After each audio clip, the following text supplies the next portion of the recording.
It's 2 days after my emotion code healing, and I'm feeling a little bit low in my energy and kind of down, kind of feeling sad. So I thought I'd make a video to transmute this energy and help you guys out in the process. Let's get it today. Yeah. I'm inspired. I'm inspired. Hey there guys, how's it going? My name is Sumedh Chatterjee from the Flow Zone Academy. That was just a B right there, if you're wondering what that was.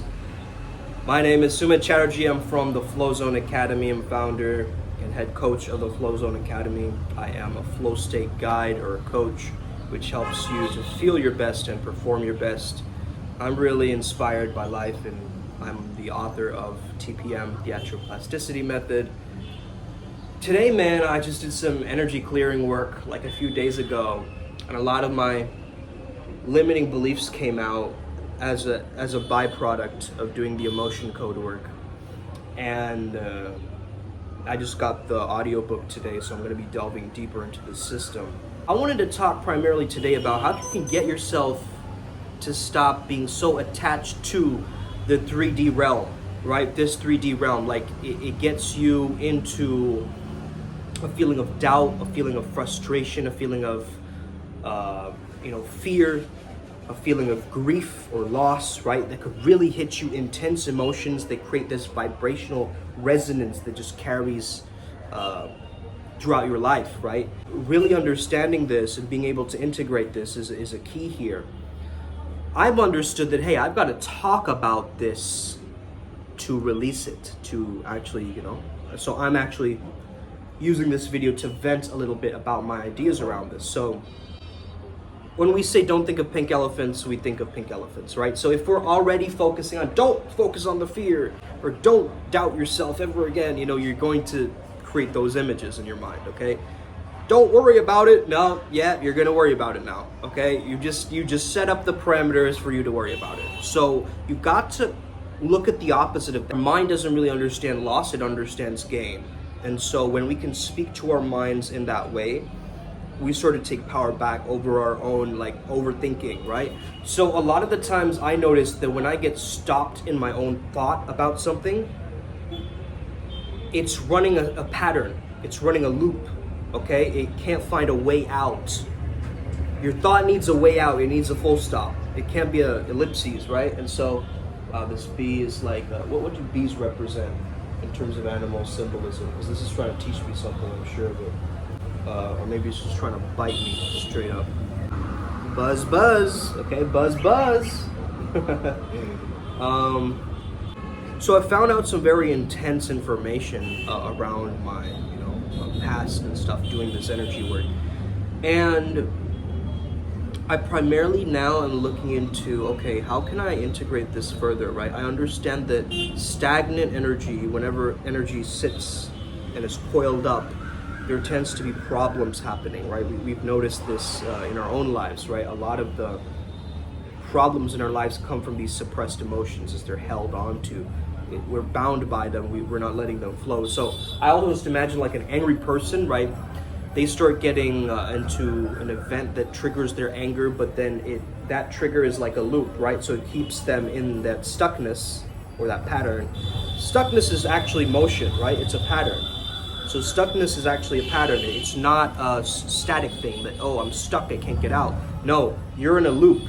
So the way to break out of this loop is to start to understand that the more you ruminate on that thought, the more it's kind of cementing it deeper into your consciousness, right? So it is obviously that there is some work for you to do with that emotion. You need to write it down, or you need to interact with it and see how you can reflect on that thought that you keep getting.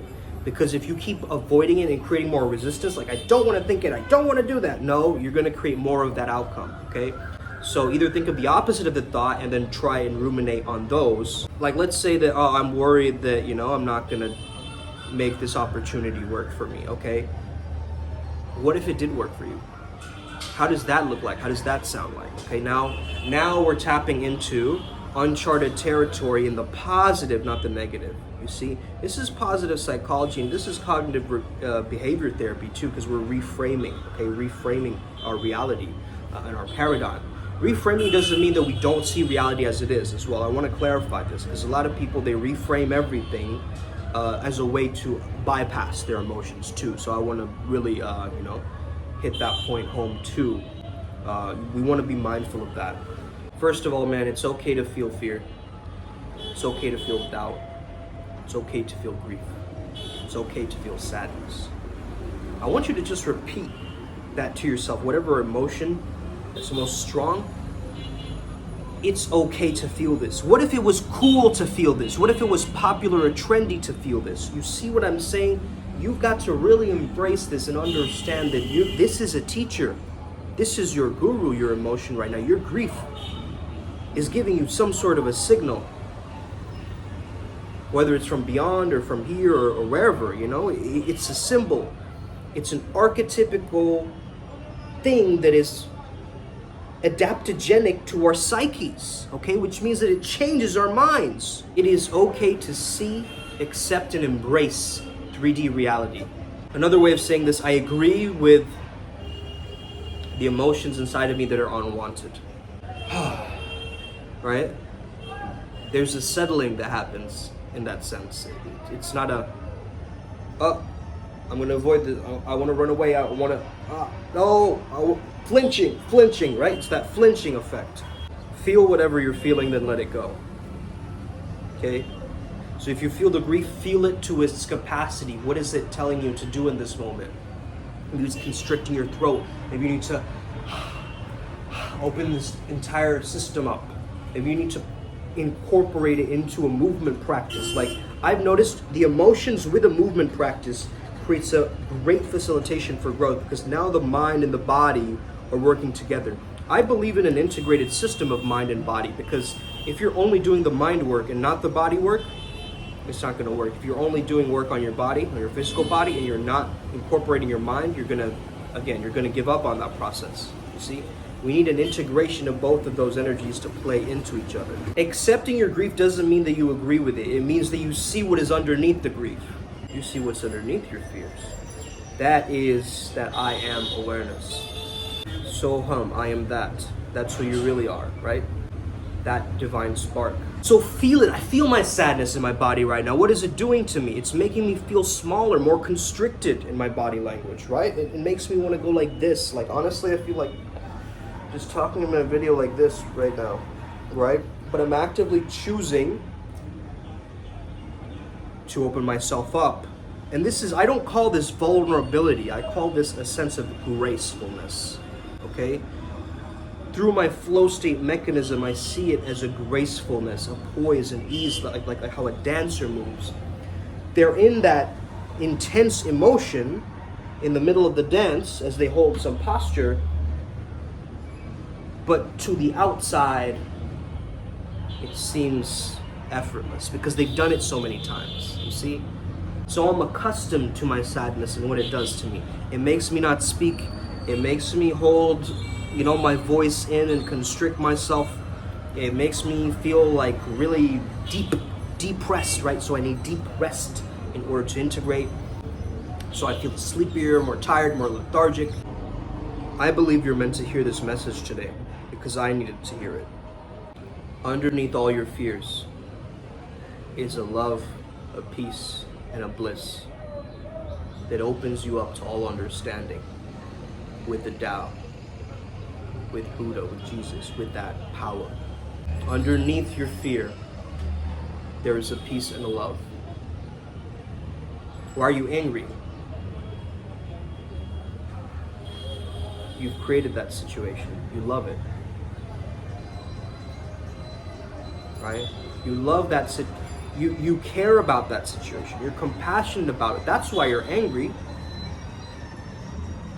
You have some level of care, right? Love, understanding there.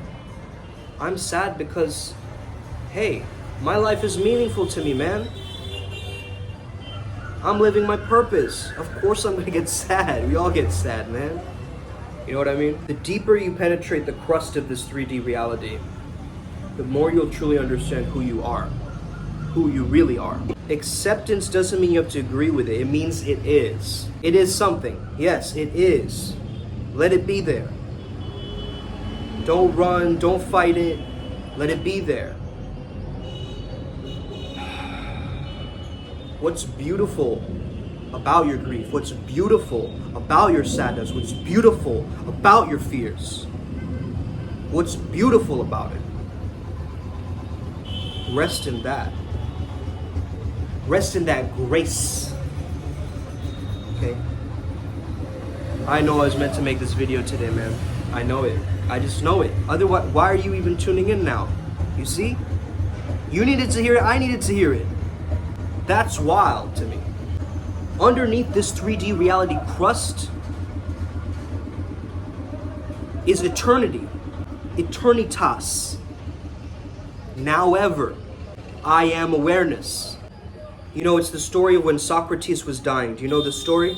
When Socrates was dying, he was drinking the poison. He chose it. He chose that reality, Amorphati, right? I know it sounds negative to drink poison, but listen to this. As he was drinking it, he's telling himself, my feet are actually shutting down, but I am still here. Now it's moving up to my legs, and they're shutting down now too. They're paralyzing, but I am still here. Now I'm losing all sensation in my stomach, and it's shutting all my organs down, but I am still here. Now this is such a powerful statement from a powerful thought leader, a change maker, who gave us this gift of understanding that there is this substrate of reality, a Brahman, right? That is underneath it all. And that is your true nature. Not the feeling of sadness or doubt or grief that's keeping you stuck. It's your resistance to it that's keeping you stuck. You don't want to be alive physically and dead spiritually. Okay? I've tasted that life. That's not a nice life to be in. The reason that it feels so bad is because you're separate from that I am awareness. How does spiritual death occur? Spiritual death occurs when there is a separation from the I am, that is you, experiencing this reality, and the I am, which is source or G-O-D, hallelujah, okay? Very powerful to know. You need this I am and that I am to connect. Separation is separation, right? You're not identifying with your highest ideal, your best version of you. That's what's keeping you stuck. You keep going back to the past or you know, rummaging through this, but and this is me, again, this is me speaking to myself too, because this theme of this month is the Golden Shadow. And I understand that now. By the way, the Golden Shadow Subliminal, it's gonna blow your mind. If you haven't purchased it, really, really important that you get this, okay? Because this is gonna transform your life. I'm getting the final file that I'm putting together tomorrow, okay? And if you're interested in purchasing this, it's available right now for only $72, okay? It's gonna go up. It's gonna go up because this sound file is too transformational to give for that price, I'm afraid. I know that that's gonna change my consciousness around. I know that that's going to be the thing that rewires this process around. No matter what conditions that this 3D world shows you, understand one thing, that you can transcend these emotions. And you do that by connecting to the presence of that I am consciousness. A lot of people have a negative instance of this word transcend because they're claiming that we're actually not acknowledging these things and we're just rising above them. No, that's not what's happening. You are now the USB system connecting to your highest potential, your God form. You guys are gods in training, right? This is why we're here, we're incarnated, we're back, we're experiencing this reality because we're the creators too. Yes, we give importance to that creator, and again, it doesn't have to be, you know, religious in any way. However you experience this word, God, good orderly direction, genius on destiny, generator, operator, destroyer. However you want to experience this, right? These are acronyms, obviously. and it's not the real thing. It's not the I amness of that. But there is a reality that is unchanging, and you've got to understand that. So when you ask yourself, who am I? Go back to what Socrates said. Understand this better. Realize your true potential. You've got this, man. Oh, I needed to hear this today. I know you needed to hear this today. I'm feeling a lot better. I'm not feeling in that stickiness of my emotions anymore. I think I'm going to do some yoga, some journaling today. And for any clients watching, I'll pick it back up day after tomorrow, because tomorrow is my day off. As I explore some Tibetan healing methods tomorrow. And from there, we'll see what's up. All right, guys, let's get it today. Upward Spiral Gang. Os.